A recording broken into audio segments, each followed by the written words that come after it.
ನಮಸ್ಕಾರ. ಶ್ರೀ ಟಿವಿ ನ್ಯೂಸ್ಗೆ ಸ್ವಾಗತ. ಈ ದಿನದ ಹೆಡ್ಲೈನ್ಸ್. ರಾಷ್ಟ್ರೀಯ ಹೆದ್ದಾರಿಯಲ್ಲಿ ಹೆಚ್ಚುತ್ತಿರುವ ಅಪಘಾತಗಳ ತಡೆಗೆ ತ್ವರಿತವಾಗಿ ಕ್ರಮ ಕೈಗೊಳ್ಳಿ, ಸುನಿಲ್ ಬೋಸ್. ಸರ್ವರ್ ಸಮಸ್ಯೆ ಬಗೆಹರಿಸಿ, ಪಡಿತರ ವಿತರಣೆಗೆ ಅವಕಾಶ ನೀಡಿ. ರೈತನ ಕುಟುಂಬಕ್ಕೆ ಸೂಕ್ತ ಪರಿಹಾರ ನೀಡುವಂತೆ ಆಗ್ರಹಿಸಿ ಪ್ರತಿಭಟನೆ.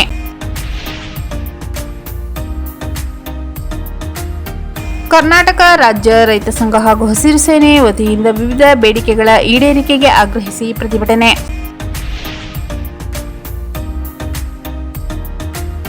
ಶಿಕ್ಷಣದ ಜೊತೆಗೆ ಸಾಂಸ್ಕೃತಿಕ ಕ್ರೀಡಾ ಚಟುವಟಿಕೆಗಳು ವ್ಯಕ್ತಿತ್ವ ವಿಕಸನಕ್ಕೆ ಅಗತ್ಯ, ಪ್ರೊಫೆಸರ್ ಮೈಸೂರು ಕೃಷ್ಣಮೂರ್ತಿ. ಬಂಡೀಪುರ ಕಾಡಂಚಿನ ಹಾಡಿಯಲ್ಲಿ ನೀರಿಗೆ ಹಾಹಾಕಾರ. ರಾಷ್ಟ್ರೀಯ ಹೆದ್ದಾರಿಯಲ್ಲಿ ಹೆಚ್ಚುತ್ತಿರುವ ಅಪಘಾತಗಳ ತಡೆಗೆ ತ್ವರಿತವಾಗಿ ಕ್ರಮ ಕೈಗೊಳ್ಳಿ, ಸುನಿಲ್ ಬೋಸ್. ನಗರದ ಜಿಲ್ಲಾಡಳಿತ ಭವನದ ಕೆಡಿಪಿ ಸಭಾಂಗಣದಲ್ಲಿ ನಡೆದ ಜಿಲ್ಲಾ ಅಭಿವೃದ್ಧಿ ಸಮನ್ವಯ ಮತ್ತು ಉಸ್ತುವಾರಿ ಸಮಿತಿ ಸಭೆಯಲ್ಲಿ ಮಾತನಾಡಿದ ಸಂಸದ ಸುನಿಲ್ ಬೋಸ್ ರವರು ಹೆದ್ದಾರಿ ವ್ಯಾಪ್ತಿಯಲ್ಲಿ ಬರುವ ದೊಡ್ಡರಾಯಪೇಟೆ, ಸಂತೆಮರಳಿ ಸೇರಿದಂತೆ ಇತರ ಕಡೆಗಳಲ್ಲಿ ವೃತ್ತ ನಿರ್ಮಿಸಬೇಕು. ಅಪಘಾತ ಸಂಭವಿಸುವ ಬೈಪಾಸ್ ರಸ್ತೆಯಲ್ಲಿ ಅಂಡರ್ಪಾಸ್ ನಿರ್ಮಾಣಕ್ಕೆ ಅಗತ್ಯ ಕ್ರಮ ವಹಿಸಬೇಕೆಂದರು. ಕಂದಹಳ್ಳಿ ಯರಿಯೂರು ಗ್ರಾಮದಲ್ಲಿ ಹೆದ್ದಾರಿ ಬದಿ ಸೂಕ್ತ ರೀತಿಯಲ್ಲಿ ಚರಂಡಿ ನಿರ್ಮಾಣವಾಗಿಲ್ಲ ಎಂಬ ದೂರುಗಳಿದ್ದು ಪರಿಶೀಲಿಸಿ ಕ್ರಮ ವಹಿಸಬೇಕು. ಅಲ್ಲದೆ ಶಾಲೆಗಳ ಬಳಿ ಡುಬ್ಬ ನಿರ್ಮಾಣ ಮಾಡಬೇಕು, ಹಂಪ್ಗಳಿಗೆ ರಿಫ್ಲೆಕ್ಟರ್ ಅಳವಡಿಸಬೇಕೆಂದು ಸೂಚಿಸಿದರು. ಚೂಡಾ ಅಧ್ಯಕ್ಷ ಮೊಹಮ್ಮದ್ ಅಸ್ಗರ್ ಮಾತನಾಡಿ, ಚಾಮರಾಜನಗರ ಗಾಳಿಪುರ ಬೈಪಾಸ್ ರಸ್ತೆಯಲ್ಲಿ ಅಪಘಾತ ಹೆಚ್ಚಾಗುತ್ತಿದ್ದು ಇಲ್ಲಿ ಅಂಡರ್ ಪಾಸ್ ನಿರ್ಮಾಣ ಮಾಡಬೇಕು. ಅಲ್ಲದೆ ಬೈಪಾಸ್ ವಿದ್ಯುತ್ ದೀಪ ಅಳವಡಿಸಬೇಕೆಂದು ತಿಳಿಸಿದರು. ಹಂಪ್ಸ್ಗಳಿಗೆ ರಿಫ್ಲೆಕ್ಟರ್ ಅಳವಡಿಸಿ ಹಂಪ್ಸ್ಗಳ ನಿರ್ಮಾಣ, ಸರ್ಕಲ್ ನಿರ್ಮಾಣಕ್ಕೆ ಕ್ರಮ ವಹಿಸುವುದಾಗಿ ರಾಷ್ಟ್ರೀಯ ಹೆದ್ದಾರಿ ಪ್ರಾಧಿಕಾರದ ಅಧಿಕಾರಿಗಳು ತಿಳಿಸಿದರು. ಟೋಲ್ ಗೇಟ್ಗಳಲ್ಲಿ ಸ್ಥಳೀಯ ವಾಹನ ಸವಾರರಿಗೆ ಅನುಕೂಲವಾಗುವಂತೆ ಪಾಸ್ ನೀಡುವ ವ್ಯವಸ್ಥೆ ಕಲ್ಪಿಸಬೇಕು. ಹರದನಹಳ್ಳಿ ಟೋಲ್ ಗೇಟ್ ತೆರವುಗೊಳಿಸಿ ಕುರಿತು ಅಗತ್ಯ ಕ್ರಮ ಕೈಗೊಳ್ಳಬೇಕೆಂದು ಸಂಸದರು ಸೂಚಿಸಿದರು. ಅಮೃತ್ 2.0 ಯೋಜನೆಯಡಿ ನಡೆಯುತ್ತಿರುವ ಕಾಮಗಾರಿಯಿಂದಾಗಿ ರಸ್ತೆ ಹಾಳಾಗಿದ್ದು ಮತ್ತೆ ರಸ್ತೆ ನಿರ್ಮಾಣಕ್ಕೆ ಕ್ರಮ ವಹಿಸಬೇಕೆಂದು ಸಂಸದರು ಅಧಿಕಾರಿಗಳಿಗೆ ಸೂಚಿಸಿದರು. ಕಾಮಗಾರಿ ಮುಗಿದ ಬಳಿಕ ರಸ್ತೆ ನಿರ್ಮಾಣಕ್ಕೆ ಕ್ರಮ ವಹಿಸುವುದಾಗಿ ಅಧಿಕಾರಿಗಳು ತಿಳಿಸಿದರು. ಚೂಡಾ ಅಧ್ಯಕ್ಷ ಮೊಹಮ್ಮದ್ ಅಸ್ಗರ್ ಮಾತನಾಡಿ, ಚಾಮರಾಜನಗರ ದೊಡ್ಡ ಅಂಗಡಿ ಬೀದಿ, ಚಿಕ್ಕ ಅಂಗಡಿ ಬೀದಿಗಳಲ್ಲಿ ಕಾಮಗಾರಿ ನಡೆಸಲು ರಸ್ತೆ ಅಗದಿದ್ದು ಮತ್ತೆ ನಿರ್ಮಾಣ ಮಾಡಿಲ್ಲ. ಆದ್ದರಿಂದ ಸಾರ್ವಜನಿಕರಿಗೆ ತೊಂದರೆಯಾಗುತ್ತಿದೆ ಎಂದು ದೂರಿದರು. ಶೀಘ್ರ ರಸ್ತೆ ನಿರ್ಮಾಣಕ್ಕೆ ಕ್ರಮ ವಹಿಸುವುದಾಗಿ ಅಧಿಕಾರಿಗಳು ಹೇಳಿದರು. ಗುಂಡ್ಲುಪೇಟೆ ಭಾಗದಲ್ಲಿ ಅಕ್ರಮವಾಗಿ ಗಣಿಗಾರಿಕೆ ನಡೆಯುತ್ತಿರುವ ಕುರಿತು ದೂರುಗಳಿದ್ದು ಅಗತ್ಯ ಕ್ರಮ ವಹಿಸಬೇಕು. ಕ್ವಾರಿಗಳಿಂದ ಜನರಿಗೆ ತೊಂದರೆಯಾಗಬಾರದೆಂದು ಸಂಸದ ಸುನಿಲ್ ಬೋಸ್ ತಿಳಿಸಿದರು. ಗುಂಡ್ಲುಪೇಟೆ ಭಾಗದಲ್ಲಿ 15 ಕ್ವಾರಿ ಹಾಗೂ 9 ಕ್ರಷರ್ಗೆ ಪರ್ಮಿಷನ್ ಕೊಡಲಾಗಿದ್ದು ಜನರಿಗೆ ತೊಂದರೆಯಾಗದಂತೆ ಕ್ರಮ ವಹಿಸಬೇಕೆಂದು ಅಧಿಕಾರಿಗಳು ತಿಳಿಸಿದರು. ಸಭೆಯಲ್ಲಿ ಕಾಡಾ ಅಧ್ಯಕ್ಷ ಪಿ ಮರಿಸ್ವಾಮಿ, ಜಿಲ್ಲಾ ಗ್ಯಾರಂಟಿ ಯೋಜನೆಗಳ ಪ್ರಾಧಿಕಾರದ ಅಧ್ಯಕ್ಷ ಎಚ್.ಬಿ. ಚಂದ್ರು, ಜಿಲ್ಲಾಧಿಕಾರಿ ಶ್ರೀರೂಪ, ಜಿಲ್ಲಾ ಪಂಚಾಯತ್ ಸಿಇಒ ಮೋನಾರೋತ್ ಸೇರಿದಂತೆ ವಿವಿಧ ಇಲಾಖೆಗಳ ಜಿಲ್ಲಾ ಮಟ್ಟದ ಅಧಿಕಾರಿಗಳು ಹಾಜರಿದ್ದರು. ಸರ್ವರ್ ಸಮಸ್ಯೆ ಬಗೆಹರಿಸಿ, ಪಡಿತರ ವಿತರಣೆಗೆ ಅವಕಾಶ ನೀಡಿ. ಪಡಿತರ ವಿತರಣಾ ವ್ಯವಸ್ಥೆಯಲ್ಲಿ ಉಂಟಾಗಿರುವ ಸರ್ವರ್ ಸಮಸ್ಯೆಯನ್ನು ಕೂಡಲೇ ಬಗೆಹರಿಸಿ ಬಾಕಿ ಉಳಿದಿರುವ ಪಡಿತರವನ್ನು ವಿತರಿಸಲು ಅವಕಾಶ ಕಲ್ಪಿಸಬೇಕೆಂದು ಒತ್ತಾಯಿಸಿ ಜಿಲ್ಲಾ ಪಡಿತರ ವಿತರಕರ ಸಂಘದ ವತಿಯಿಂದ ಆಹಾರ, ನಾಗರಿಕ ಸರಬರಾಜು ಮತ್ತು ಗ್ರಾಹಕ ವ್ಯವಹಾರಗಳ ಇಲಾಖಾ ಉಪನಿರ್ದೇಶಕಿ ಡಾಕ್ಟರ್ ವಸುಂಧರಾ ಹೆಗಡೆ ಅವರಿಗೆ ಮನವಿ ಸಲ್ಲಿಸಲಾಯಿತು.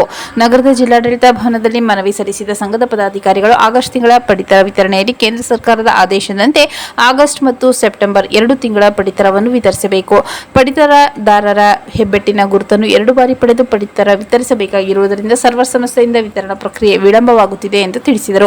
ಕಳೆದ 1 ವಾರದಿಂದ ಸರ್ವರ್ ಸಮಸ್ಯೆ ಉಂಟಾಗಿದ್ದು ಪ್ರತಿ ಪಡಿತರ ಚೀಟಿಗೆ 10 ರಿಂದ 20 ನಿಮಿಷಗಳವರೆಗೆ ಸಮಯ ಬೇಕಾಗುತ್ತಿದೆ. ಇದರಿಂದ ನ್ಯಾಯಬೆಲೆ ಅಂಗಡಿಗಳಲ್ಲಿ ಪಡಿತರ ವಿತರಣೆ ತೀವ್ರವಾಗಿ ನಿಧಾನಗೊಂಡಿದೆ. ಈಗಾಗಲೇ ತಿಂಗಳ ಬಹುತೇಕ ದಿನ ಕಳೆದಿದ್ದು ವಿತರಣೆಗೆ ಕೆಲವೇ ದಿನ ಬಾಕಿ ಉಳಿದಿದೆ. ಹೀಗಾಗಿ ಬಾಕಿ ಪಡಿತರ ವಿತರಿಸುವುದು ಹೇಗೆಂಬ ಆತಂಕ ಉಂಟಾಗಿದೆ ಎಂದರು.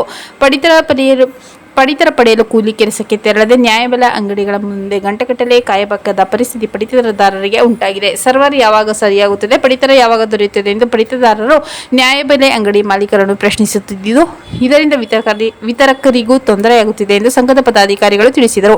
ಸರ್ವರ್ ಸಮಸ್ಯೆಯನ್ನು ಶೀಘ್ರ ಬಗೆಹರಿಸಿ ಬಾಕಿ ಉಳಿದಿರುವ ಪಡಿತರವನ್ನು ಪಡಿತರದಾರರಿಗೆ ವಿತರಿಸಲು ಅಗತ್ಯ ಅವಕಾಶ ಹಾಗೂ ವ್ಯವಸ್ಥೆ ಕಲ್ಪಿಸಬೇಕೆಂದು ಕರ್ನಾಟಕ ರಾಜ್ಯ ಪಡಿತರ ವಿತರಕರ ಸಂಘದ ರಾಜ್ಯ ಉಪಾಧ್ಯಕ್ಷ ದುಂಡಯ್ಯ ಹಾಗೂ ಜಿಲ್ಲಾಧ್ಯಕ್ಷ ಗಿರೀಶ್ ಉಡಿಗಾಲ ಒತ್ತಾಯಿಸಿದರು.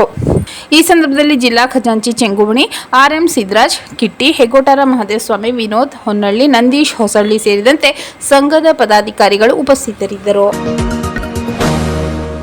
ರೈತನ ಕುಟುಂಬಕ್ಕೆ ಸೂಕ್ತ ಪರಿಹಾರ ನೀಡುವಂತೆ ಆಗ್ರಹಿಸಿ ಪ್ರತಿಭಟನೆ.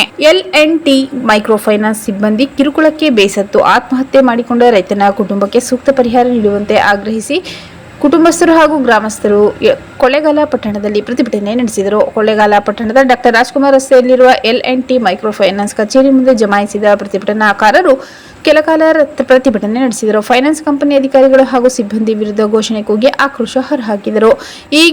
ಈ ಕುರಿತು PSS ಸಂಘಟನೆಯ ಜಿಲ್ಲಾಧ್ಯಕ್ಷ ಮಹೇಶ್ ಮಾತನಾಡಿ, ಕುಣಗಳಿ ಗ್ರಾಮದ ರೈತ ಮಹೇಶ್ ಎಂಬುವರು L&T ಫೈನಾನ್ಸ್ ಕಂಪನಿಯಲ್ಲಿ ಸಾಲ ಪಡೆದಿದ್ದು ನಿಯಮಿತವಾಗಿ ಕಂತು ಪಾವತಿಸುತ್ತಾ ಬಂದಿದ್ದು, ಜುಲೈ ತಿಂಗಳ ಕಂತು ಪಾವತಿಸಲು ಕಾಲಾವಕಾಶ ಕೇಳಿದ್ದಾರೆ. ಇದಕ್ಕೂ ಒಪ್ಪದ ಸಿಬ್ಬಂದಿ ಮಹೇಶ್ ಅವರನ್ನು ನಿಂದಿಸಿದ್ದಾರೆ. ಇದರಿಂದ ಮನನೊಂದು ಕೀಟನಾಶಕ ಸೇವಿಸಿ ಮಹೇಶ್ ಆತ್ಮಹತ್ಯೆ ಮಾಡಿಕೊಂಡಿದ್ದಾರೆ. ಸಾವಿಗೆ ಕಾರಣರಾದ ಸಿಬ್ಬಂದಿಯನ್ನು ಬಂಧಿಸಬೇಕು, ಕುಟುಂಬಸ್ಥರಿಗೆ ಸೂಕ್ತ ಪರಿಹಾರ ಕೊಡಬೇಕೆಂದು ಆಗ್ರಹಿಸಿದರು. ಪ್ರತಿಭಟನೆಯಲ್ಲಿ ಜಿಲ್ಲಾ ಪಂಚಾಯತ್ ಮಾಜಿ ಸದಸ್ಯ ಕಮಲ್ ನಾಗರಾಜ್, ರೈತ ಸಂಘದ ಶೈಲೇಂದ್ರ, ವಕೀಲರ ಸಂಘದ ಅಧ್ಯಕ್ಷ ಬಸವರಾಜ್, PVSS ಸಂಘಟನೆ ಕಾರ್ಯಾಧ್ಯಕ್ಷ ಅಂಬ್ಳೆ ಮಹದೇವ್, ಶಂಕರ್ ಸ್ವಾಮಿ, ಚಿನ್ಸ್ವಾಮಿ, ಮೃತ ಮಹೇಶ್ ಪತ್ನಿ ಶಾಂತಮ್ಮ, ಕುಣಗಳಿ ಗ್ರಾಮದ ಮರಿಸ್ವಾಮಿ, ಲಿಂಗರಾಜ್, ನಾಗಯ್ಯ, ರವಿಕುಮಾರ್, ಯಜಮಾನರಾದ ಮಹೇಶ್ ಕುಮಾರ್, ಶ್ರೀಮೂರ್ತಿ ಸೇರಿದಂತೆ ಇತರರು ಭಾಗವಹಿಸಿದ್ದರು. ಕರ್ನಾಟಕ ರಾಜ್ಯ ರೈತ ಸಂಘ ಹಾಗೂ ಹಸಿರು ಸೇನೆ ವತಿಯಿಂದ ವಿವಿಧ ಬೇಡಿಕೆಗಳ ಈಡೇರಿಕೆಗೆ ಆಗ್ರಹಿಸಿ ಪ್ರತಿಭಟನೆ. ಯಳಂದೂರು ಪಟ್ಟಣದ ನಾಡಮೇಗಲಮ್ಮ ದೇವಸ್ಥಾನದ ಮುಂಭಾಗ ಜಮಾಯಿಸಿದ ಪ್ರತಿಭಟನಾಕಾರರು ಅಲ್ಲಿಂದ ಮೆರವಣಿಗೆಯಲ್ಲಿ ಬಸ್ ನಿಲ್ದಾಣ KK ರಸ್ತೆ ಮೂಲಕ ತಾಲೂಕು ಕಚೇರಿಗೆ ತೆರಳಿ ಪ್ರತಿಭಟನೆ ನಡೆಸಿದರು. ಯಳಂದೂರು ತಾಲೂಕನ್ನು ತಕ್ಷಣ ಬರಪೀಡಿತವಾಗಿ ಎಂದು ಘೋಷಿಸಬೇಕು, ತಾಲೂಕಿನ ಕೆರೆಕಟ್ಟೆಗಳ ಹೂಳು ತೆಗೆದು ನೀರು ತುಂಬಿಸಬೇಕು, ಏತ ನೀರಾವರಿಗೆ ಆದ್ಯತೆ ನೀಡಿ ಕೃಷ್ಣಯ್ಯನಕಟ್ಟೆ ಹಾಗೂ ಗೌಡಹಳ್ಳಿ ಕೆರೆಗೆ ಏತ ನೀರಾವರಿ ಮೂಲಕ ನೀರು ಹರಿಸಬೇಕೆಂದು ಆಗ್ರಹಿಸಿದರು. ತಾಲೂಕಿನಲ್ಲಿ ನಡೆಯುತ್ತಿರುವ ಅಕ್ರಮ ಗಣಿಗಾರಿಕೆ ವಿರುದ್ಧ ಭೂ ವಿಜ್ಞಾನ ಇಲಾಖೆ ಅಧಿಕಾರಿಗಳು ತಕ್ಷಣ ಕ್ರಮ ಕೈಗೊಳ್ಳಬೇಕು, ರೈತರಿಗೆ ಗುಣಮಟ್ಟದ ವಿದ್ಯುತ್ ಪೂರೈಕೆ ಮಾಡಬೇಕು, ಹಾಳಾಗಿರುವ ವಿದ್ಯುತ್ ಕಂಬ ಹಾಗೂ ವಿದ್ಯುತ್ ಮಾರ್ಗವನ್ನು ದುರಸ್ತಿ ಮಾಡಬೇಕು ಎಂದರು. ಅರಣ್ಯ ಪ್ರದೇಶದಿಂದ ಕಾಡು ಪ್ರಾಣಿಗಳ ಹಾವಳಿ ಹೆಚ್ಚಾಗಿದ್ದು, ರೈತರ ಬೆಳೆ ಹಾಗೂ ಜಾನುವಾರುಗಳಿಗೆ ಆಗುತ್ತಿರುವ ಹಾನಿ ತಡೆಯಲು ಅರಣ್ಯ ಇಲಾಖೆ ಸೂಕ್ತ ಕ್ರಮ ಕೈಗೊಳ್ಳಬೇಕು. ಕಬ್ಬು ಬೆಳೆಗಾರರ ಸಮಸ್ಯೆಗಳನ್ನು ಕಾರ್ಖಾನೆಗಳು ನಿರ್ಲಕ್ಷಿಸುತ್ತಿದ್ದು, ಸರಿಯಾದ ಸಮಯಕ್ಕೆ ಕಬ್ಬು ಕಟಾವು ಮಾಡಲು ಕ್ರಮ ವಹಿಸಬೇಕೆಂದು ತಿಳಿಸಿದರು. ಪ್ರತಿಭಟನೆಯಲ್ಲಿ ಸಂಘದ ಪದಾಧಿಕಾರಿಗಳು ಭಾಗವಹಿಸಿದ್ದರು.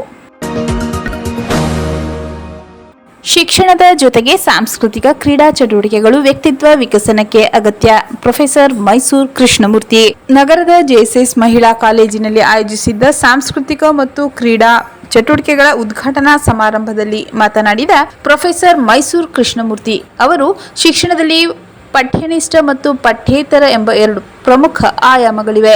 ಸಿಲೆಬಸ್ ಹಾಗೂ ಪರೀಕ್ಷಾಧಾರಿತ ಅಧ್ಯಯನದ ಜೊತೆಗೆ ಸಾಂಸ್ಕೃತಿಕ ಮತ್ತು ಕ್ರೀಡಾ ಚಟುವಟಿಕೆಗಳು ವಿದ್ಯಾರ್ಥಿಗಳ ವ್ಯಕ್ತಿತ್ವ ರೂಪಿಸುವಲ್ಲಿ ಮಹತ್ವದ ಪಾತ್ರ ವಹಿಸುತ್ತದೆ ಎಂದರು. ಕೇವಲ ಪರೀಕ್ಷೆ ಬರೆದು ಪದವಿ ಪ್ರಮಾಣ ಪತ್ರ ಪಡೆಯುವುದಷ್ಟೇ ಶಿಕ್ಷಣದ ಉದ್ದೇಶವಲ್ಲ, ಜೀವನವನ್ನು ಸಮಗ್ರವಾಗಿ ಹಾಗೂ ಅರ್ಥಪೂರ್ಣವಾಗಿ ನಡೆಸಲು ಪಠ್ಯ ಹಾಗೂ ಪಠ್ಯೇತರ ಚಟುವಟಿಕೆಗಳೆರಡೂ ಅಗತ್ಯ ಎಂದು ಹೇಳಿದರು.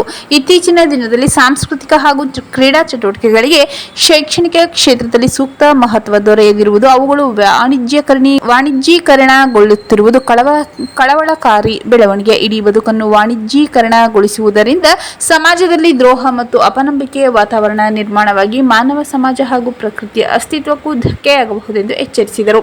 ಮಹಾಭಾರತದ ವೀರ ಅಭಿಮನ್ಯುವಿನ ಸಾಹಸ ಮತ್ತು ಛಲವನ್ನು ಉದಾಹರಿಸಿದ ಅವರು, ಯುವಜನತೆ ಸವಾಲುಗಳನ್ನು ಧೈರ್ಯದಿಂದ ಎದುರಿಸುವ ಮನೋಭಾವ ಬೆಳೆಸಿಕೊಳ್ಳಬೇಕು. ವಿದ್ಯಾರ್ಥಿಗಳು ಪಠ್ಯದ ಜೊತೆಗೆ ಸಾಂಸ್ಕೃತಿಕ ಹಾಗೂ ದೈಹಿಕ ಚಟುವಟಿಕೆಗಳಲ್ಲಿ ತೊಡಗಿಸಿಕೊಂಡು ತಮ್ಮ ಬದುಕು, ಸಮಾಜ ಮತ್ತು ದೇಶದ ಪ್ರಗತಿಗೆ ಕೊಡುಗೆ ನೀಡಬೇಕೆಂದು ಕರೆ ನೀಡಿದರು. ಕಾರ್ಯಕ್ರಮದಲ್ಲಿ ಕನ್ನಡ ವಿಭಾಗದ ಸಹಾಯಕ ಪ್ರಾಧ್ಯಾಪಕಿ MN ಜಯಶೀಲ, ಮೈಸೂರು ಅಂತಾರಾಷ್ಟ್ರೀಯ ಖೋ-ಖೋ ಆಟಗಾರ್ತಿ ಮೋನಿಕಾ, JSS ಮಹಿಳಾ ಪದವಿ ಪೂರ್ವ ಕಾಲೇಜಿನ ಪ್ರಾಂಶುಪಾಲರಾದ ದೇವರಾಜ್ ಮೂರ್ತಿ, ಸಾಂಸ್ಕೃತಿಕ ಸಮಿತಿ ಸಂಚಾಲಕಿ ಜಮುನಾ, ದೈಹಿಕ ಶಿಕ್ಷಣ ನಿರ್ದೇಶಕ ಉಮೇಶ್ ಹಾಗೂ ಪ್ರಾಂಶುಪಾಲರಾದ ಡಾ M ಪ್ರಭು, ಪ್ರಾಧ್ಯಾಪಕಿ ಡಾ ಸುಷ್ಮಾ, ಪ್ರಾಧ್ಯಾಪಕಿ ಅರುಣಾ, ಪ್ರಾಧ್ಯಾಪಕಿ ಸೌಮ್ಯ ಉಪಸ್ಥಿತರಿದ್ದರು. ಬಂಡೀಪುರ ಕಾಡಂಚಿನ ಹಾಡಿಯಲ್ಲಿ ನೀರಿಗೆ ಹಾಹಾಕಾರ. ಗುಂಡ್ಲುಪೇಟೆ ಬಂಡೀಪುರ ಕಾಡಂಚಿನ ಮಗುವಿನಹಳ್ಳಿ ಹಾಡಿಯಲ್ಲಿ ಕುಡಿಯುವ ನೀರಿಗೆ ತೀವ್ರ ಹಾಹಾಕಾರ ಉಂಟಾಗಿದ್ದು, ಜನರು ಹಾಗೂ ಜಾನುವಾರುಗಳು ನೀರಿಗಾಗಿ ಪರದಾಡುವ ಪರಿಸ್ಥಿತಿ ನಿರ್ಮಾಣವಾಗಿದೆ. ಹಾಡಿಯಲ್ಲಿರುವ ನೀರಿನ ತೊಟ್ಟಿಗೆ ಸಮರ್ಪಕವಾಗಿ ನೀರು ಪೂರೈಕೆಯಾಗದ ಹಿನ್ನೆಲೆಯಲ್ಲಿ ಗ್ರಾಮಸ್ಥರು ಪರದಾಡುವಂತಾಗಿದೆ. ನೀರಿನ ಸಮಸ್ಯೆ ಬಗೆಹರಿಸುವಲ್ಲಿ ತಾಲೂಕು ಆಡಳಿತ ನಿರ್ಲಕ್ಷ್ಯ ವಹಿಸಿದೆ ಎಂದು ಗ್ರಾಮಸ್ಥರು ತೀವ್ರ ಆಕ್ರೋಶ ವ್ಯಕ್ತಪಡಿಸಿದ್ದಾರೆ. ಹಾಡಿಯಲ್ಲಿ ಸುಮಾರು 35 ಕುಟುಂಬ ವಾಸಿಸುತ್ತಿದ್ದು, ಹಲವು ವರ್ಷಗಳಿಂದ ಕುಡಿಯುವ ನೀರಿನ ಸಮಸ್ಯೆ ಎದುರಿಸುತ್ತಿದ್ದಾರೆ.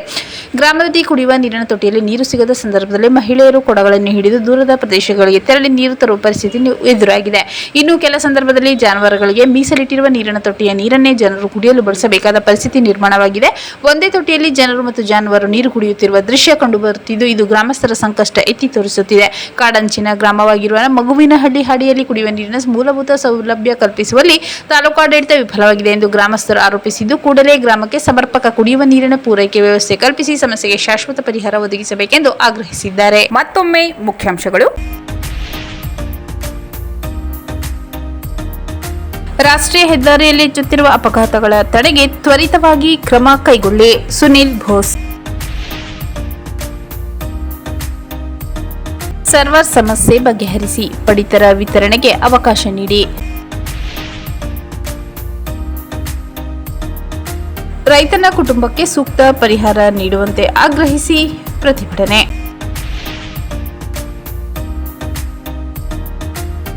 ಕರ್ನಾಟಕ ರಾಜ್ಯ ರೈತ ಸಂಘ ಹಾಗೂ ಹಸಿರು ಸೇನೆ ವತಿಯಿಂದ ವಿವಿಧ ಬೇಡಿಕೆಗಳ ಈಡೇರಿಕೆಗೆ ಆಗ್ರಹಿಸಿ ಪ್ರತಿಭಟನೆ.